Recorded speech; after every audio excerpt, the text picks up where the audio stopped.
जो सर्वे कराने वाली जो पोलिंग एजेंसीज थी, इन्होंने भी अपनी टेक्निक को टाइम के साथ साथ एडवांस किया। सिर्फ एक ही तरीके की सैंपलिंग पे इन्होंने भरोसा नहीं किया, जैसे क्लस्टर सैंपलिंग। ये इतने मेथड यूज होने लगे सर्वे के लिए, और आज की डेट में तो ये पोलिंग एजेंसीज एआई डैशबोर्ड का भी यूज करती हैं। अब देखिए, जो अलग अलग तरीके के पोल्स थे, फेमस तो बहुत हो गए थे, मीडिया हाउसेस को भी बहुत टीआरपी मिल रही थी इसकी वजह से, लेकिन धीरे धीरे इसकी वजह से इंडिया का जो इलेक्शन सिस्टम था वो इफेक्ट होने लगा। वोटर्स जो थे वो इन्फ्लुएंस होने लगे और इन पे अलग अलग तरीके के एलिगेशंस लगने लगे। कई कई जगह पे ऐसी भी सिचुएशन हो गई थी कि जो पोल्स प्रिडिक्ट कर देते थे उसी के हिसाब से रिजल्ट जो था उस पर फर्क पड़ जाता था। ये डे बाय डे बहुत ज्यादा बढ़ने लगा था। और इसके साथ साथ पैरेलली एक चीज और स्टार्ट हो गई थी इंडिया में, ये जितनी भी पॉलिटिकल पार्टीज थी ये खुद का सर्वे कराने लगी थी। मतलब कि ओपिनियन पोल, एग्जिट पोल, ये पोलिंग एजेंसीज तो करा ही रही थी, और इसके साथ साथ एक चीज और शुरू हो गई थी कि जो पॉलिटिकल पार्टीज थी इन्होंने सर्वे करवाने के लिए खुद की अलग से और एडवांस पोलिंग एजेंसीज बना के पोलिंग करवानी शुरू कर दी थी, ताकि उनको पता चल सके कि वो कहां पे हार रहे हैं, कहां जीत रहे हैं, कौन सी कास्ट उनको पसंद कर रही है, कौन सी नहीं कर रही है। और फिर इसी के बेसिस पे पॉलिटिकल पार्टीज अपनी स्ट्रेटेजी बनाती थी। और ये चीज आज की डेट में भी होती है, पॉलिटिकल पार्टीज खुद का अलग से सर्वे कराती हैं और फिर स्ट्रेटेजी डिसाइड करती है। एक एग्जांपल से बताता हूं, जैसे 2017 के यूपी के इलेक्शन में Axis My India, C voter जैसी एजेंसीज को टास्क दिया गया था कि सर्वे करके वो ये पता करें कि लोग किस योजना या फिर मुद्दों को इंपॉर्टेंस दे रही हैं। तो जब इन्होंने सर्वे किया तो इस रिपोर्ट में आया कि लोग प्रधानमंत्री उज्जवल योजना के तहत जो फ्री में एलपीजी कनेक्शन दिए जा रहे हैं और सब्सिडीज दी जा रही हैं, ये बहुत ज्यादा पसंद कर रहे हैं। किसी भी नेता का भाषण उठा के देख लो, नेता अपने भाषणों में कोई भी चीज ऐसी हवा में नहीं बोल देता है।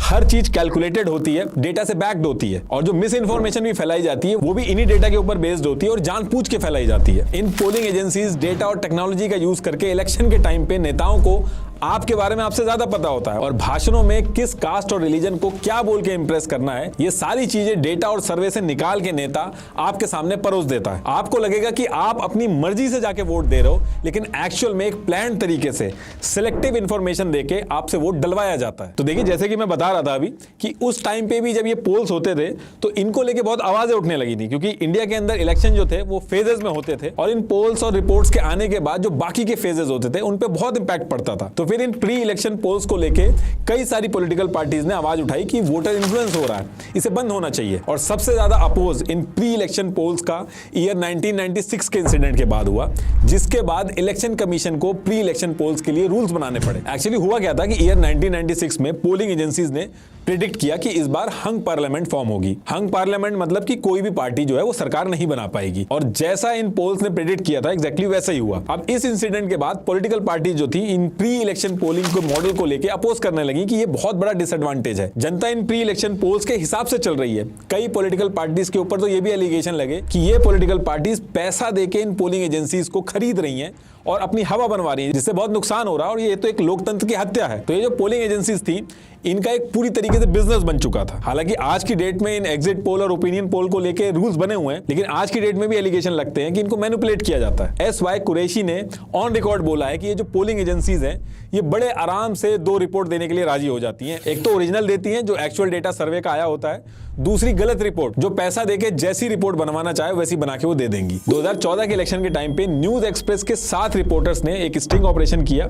ये पॉलिटिकल पार्टीज के ऑफिशियल्स बनके 11 प्री इलेक्शन पोल कंपनीज के पास गए और उनसे बोला कि आप जो पोल्स पब्लिश करोगे उसमें हमारी पार्टी को जीतता हुआ दिखा दो, भले जो भी रिजल्ट आ रहा हो आपका, उससे हमें मतलब नहीं है, हमारी पार्टी को जीतता हुआ दिखा दो। तो इसमें 2 एजेंसीज तो ऐसी थी जिन्होंने साफ मना कर दिया, एक AC निल्सन और दूसरी CSDS लोकनीति। इन 2 एजेंसीज ने ये जो रिपोर्टर्स थे जो ये फेक पॉलिटिकल पार्टी के रिप्रेजेंटेटिव बन के आए थे, इनसे बात तक करने को मना कर दिया। एक एजेंसी थी सी वोटर्स और उसके साथ साथ कुछ 11 छोटी पोलिंग एजेंसीज थी, उनके पास गए और उनका स्टिंग ऑपरेशन किया। इस स्टिंग ऑपरेशन में सी वोटर के MD यशवंत देशमुख कह रहे हैं कि थोड़ी बहुत ट्वीकिंग तो हो सकती है लेकिन पूरा गलत दिखाना मुश्किल होगा। मतलब कि और जब ये स्टिंग ऑपरेशन सामने आया तो सी वोटर ने कहा कि ये जो स्टिंग ऑपरेशन की वीडियो है ये एडिटेड है। तो जैसा कि मैं अभी बता रहा था कि ईयर 1996 में जब ये हंग पार्लियामेंट वाला इंसिडेंट हुआ था तो फिर इसी पर्टिकुलर इंसिडेंट के बाद एंट्री होती है इलेक्शन कमीशन की। तो देखिए, इलेक्शन कमीशन के पास एक पावर होती है कॉन्स्टिट्यूशन के आर्टिकल 324 के तहत, ये इलेक्शन को सही से करवाने के लिए कुछ गाइडलाइंस इशू कर सकती हैं। तो ये जो हंग पार्लियामेंट वाला इशू हुआ था इसके कुछ साल बाद ही ईयर 1998 में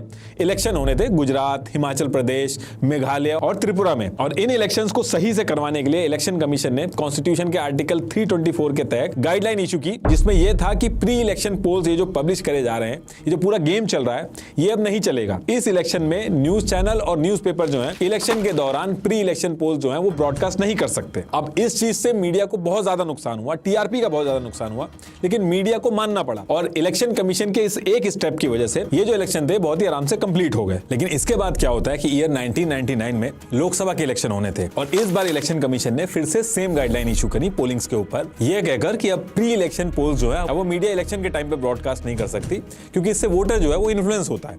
अब असेंबली इलेक्शन तक तो ठीक था, लेकिन लोकसभा इलेक्शन में नुकसान ज्यादा था, इसको ज्यादा लोग देखते थे, ज्यादा टीआरपी होती थी, तो मीडिया का नुकसान ज्यादा था। तो मीडिया के एक सेक्शन ने इलेक्शन कमीशन की इस गाइडलाइन को मानने से साफ मना कर दिया और जब इस गाइडलाइन को मानने से मना कर दिया तो इलेक्शन कमीशन के पास और कोई चारा नहीं बचा। इलेक्शन